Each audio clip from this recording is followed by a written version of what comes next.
যেগুলো সমস্যা বলবেন। ওই জামাল ভাই আছে, দে ভাইরা আছে। আসসালামু আলাইকুম বন্ধুরা, এখানে অপেক্ষা করেছি হুজুরের জন্য। অবশেষে হুজুর চলে আসছে। আমি তার সাথে যাচ্ছি একটা গ্রামে। সেই গ্রামে শুনলাম একটা বৃদ্ধ মানুষ আছে। মাসারা যে এই দুনিয়ায় নেই কেউ আপনজন, সে মায়েরই না দেখায়া দিও না দাফন। মাসারা যে এই দুনিয়ায় নেই কেউ আপনজন, সে মায়েরই না দেখায়া দিও না দাফন। মাওলানা সাকাত হোসেন তার মুখ থেকে সব কিছু শুনলেন, শুনে খুব দুঃখ প্রকাশ করলেন।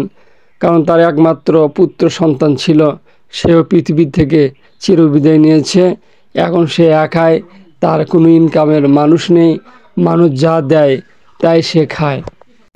হুজুর তাকে একটা সেপ কেটে দিলেন, সে তা খাওয়া শুরু করলো। আস্তে আস্তে সব কিছু তাকে বের করে দিলাম আমরা। ডাল দিলাম,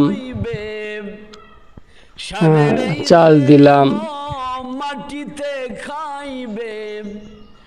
সয়াবিনের তেল দিলাম, লবণ দিলাম, সাবান দিলাম, তার হাতে কলা দিলাম। এইগুলো তাকে দিলাম। সে অত্যন্ত খুশি হয়ে গেল এবং হুজুরের জন্য দোয়া করলেন। হুজুর তাকে আশ্বাস দিলেন, আপনার যদি কোনো সমস্যা হয় আপনি অবশ্যই বলবেন। ওষুধ টষুধ যদি কিনে দেওয়া লাগে আমাকে বলবেন, আমি মাঝে মধ্যে এসে তা কিনে দিব। মানুষে বলে যে হুজুররা শুধুই খায়। দেখুন, হুজুররাও যে মানুষকে কিছু দেয় তার এটাই হচ্ছে প্রমাণ। সুতরাং আপনাদের মাঝে যদি এরকম অসহায় দুঃখী কাঙ্গাল মানুষ থাকে তাহলে অবশ্যই আমাদের মোবাইল নম্বর দেওয়া থাকবে। থাকে না? আসসালামু আলাইকুম, দোয়া করবেন কিন্তু।